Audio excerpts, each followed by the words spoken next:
Antes das grandes aldeias tupis, antes das redes de troca que cortariam o litoral, antes das armas de guerra e das alianças entre povos, existiram outras cidades. Cidades tão antigas que desafiam a nossa compreensão. Cidades erguidas não com pedras, não com madeira, mas com ossos.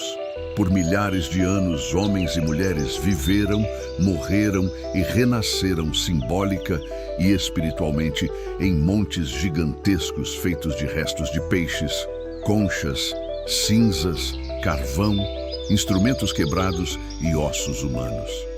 Montes que cresceram como montanhas artificiais, como testemunhos silenciosos de civilizações que a história quase apagou. Nós as chamamos de sambaquis. Eles, porém, eram muito mais que apenas montes de conchas.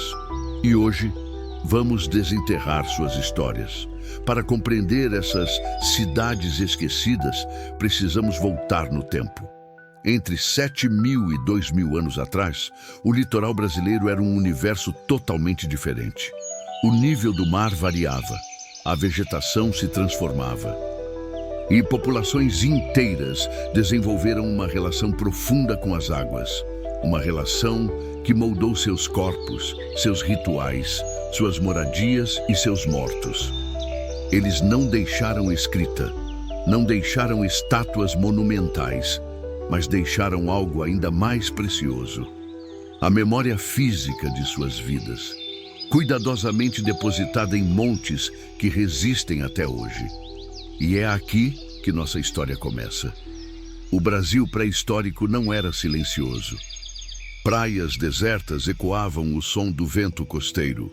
Aves marinhas mergulhavam atrás de cardumes e o oceano avançava e recuava de acordo com o humor da lua.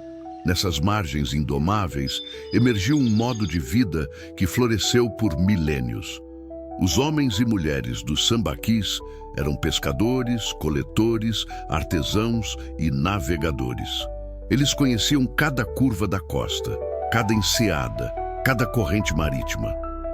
Com barcos simples, troncos escavados, cascas reforçadas, talvez balsas primitivas, avançavam por águas calmas, pescando arraias, tainhas, robalos, corvinas.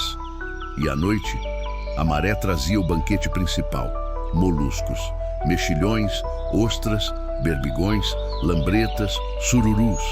Pequenas criaturas que juntas sustentaram comunidades inteiras por gerações. Mas o mais impressionante é que eles não apenas os comiam, eles os guardavam.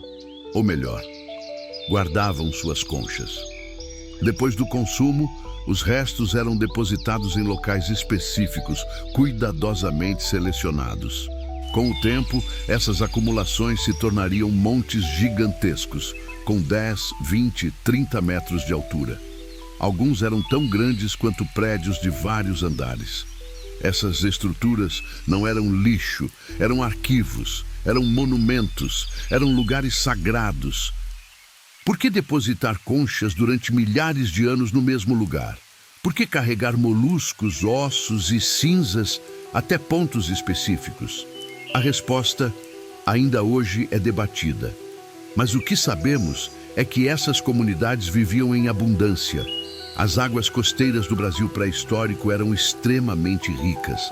As lagoas que hoje são cidades, os estuários que hoje são portos, eram verdadeiros berçários de vida marinha. Pescarias rendiam dezenas de quilos por dia. E as marés constantes garantiam alimento fresco a todas as estações.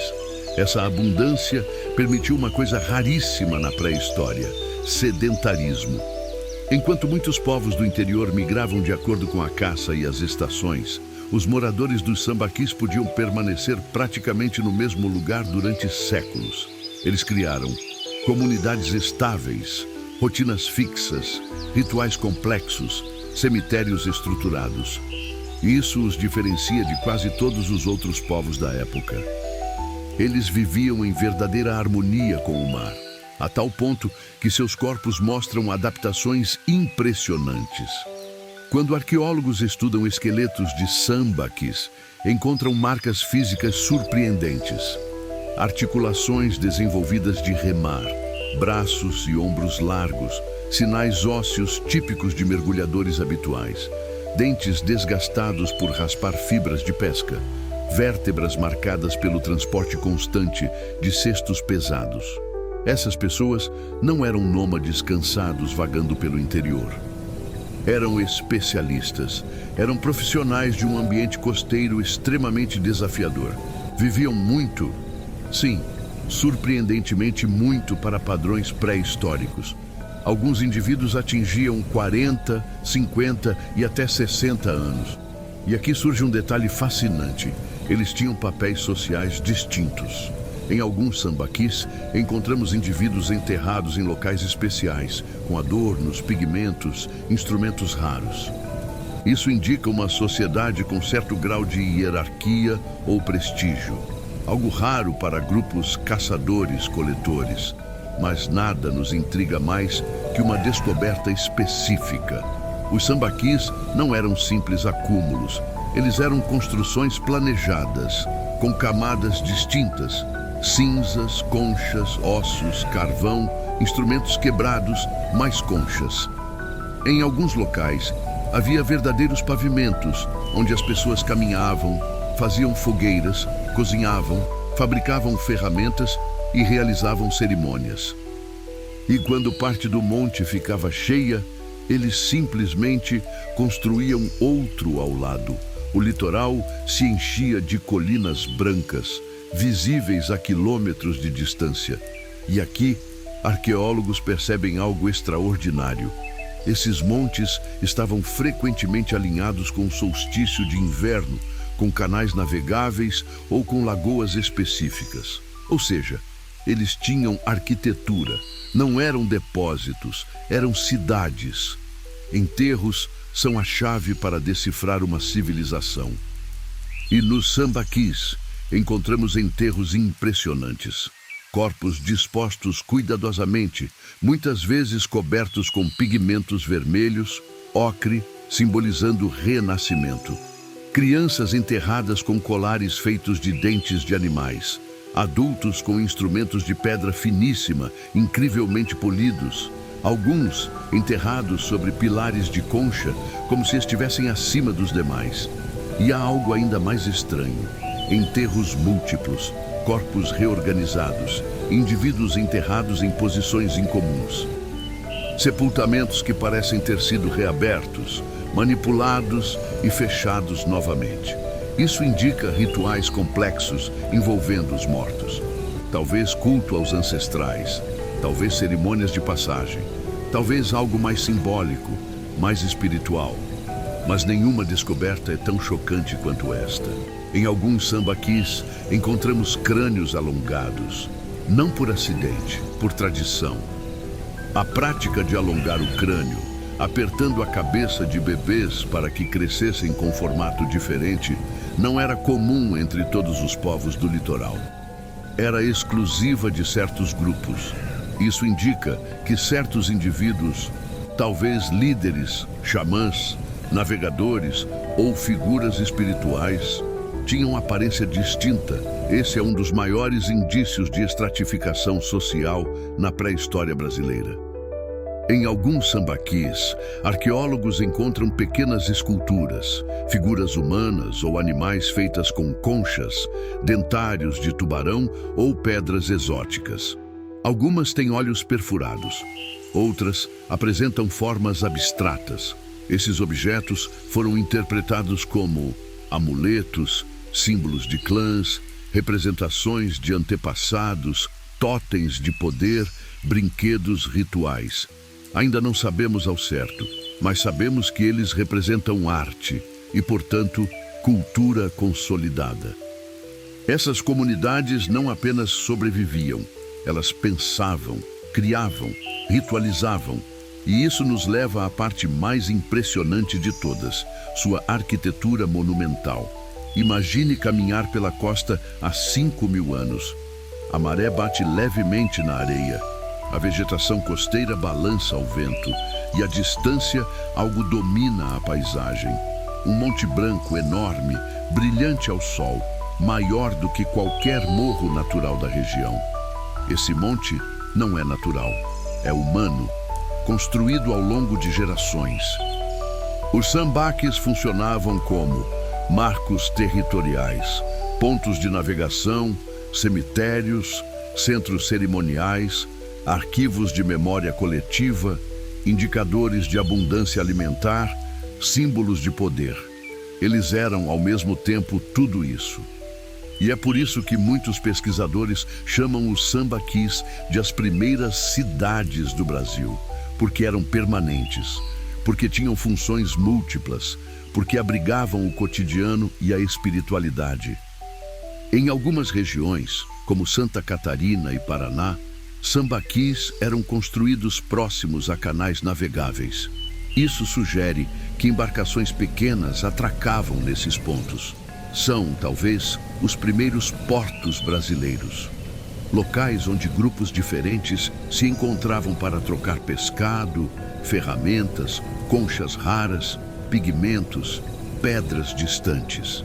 Arqueólogos encontraram, em sambaquis do Sudeste, pedras trazidas dos Andes. Sim, dos Andes. Isso significa que as redes de trocas eram enormes.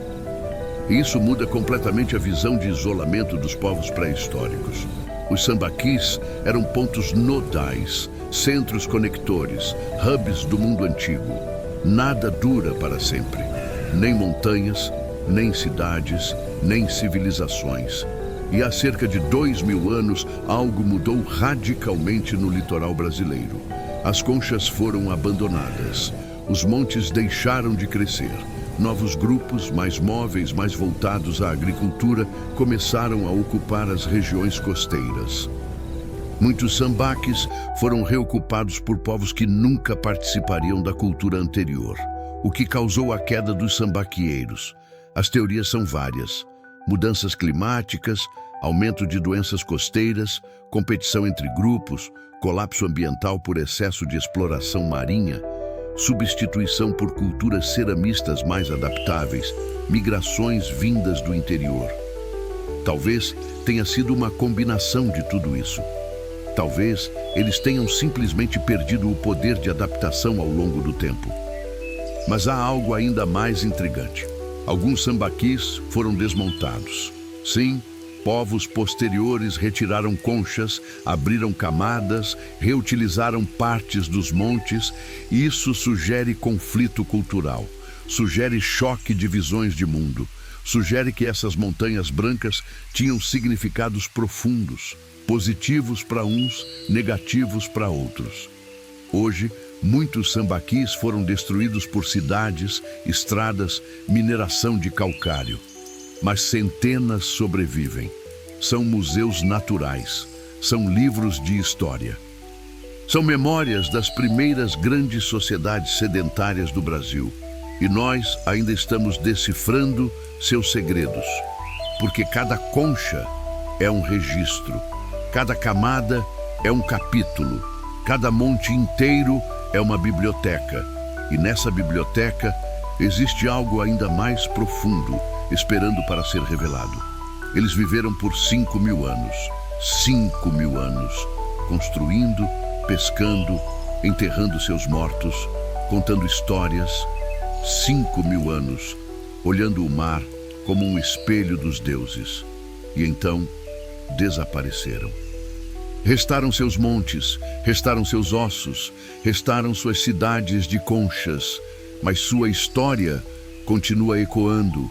Ecoa em cada praia, em cada costão, em cada lagoa que ainda guarda seus restos. Ecoa em cada ferramenta polida, ecoa em cada sepultura pintada de vermelho. Eles foram os primeiros arquitetos monumentais do Brasil. Foram as primeiras comunidades estáveis. Foram, talvez, as primeiras sociedades espiritualizadas do nosso litoral. E mesmo após sua queda, continuam perguntando para nós: vocês conseguem nos ouvir?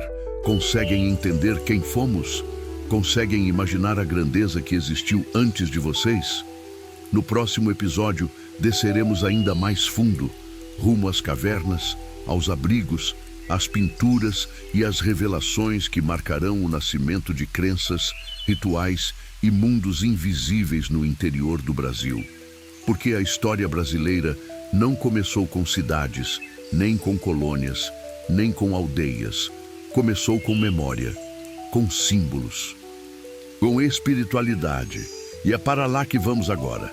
A seguir, as cavernas que guardam segredos, pinturas rupestres, rituais antigos e o nascimento da espiritualidade no Brasil pré-histórico.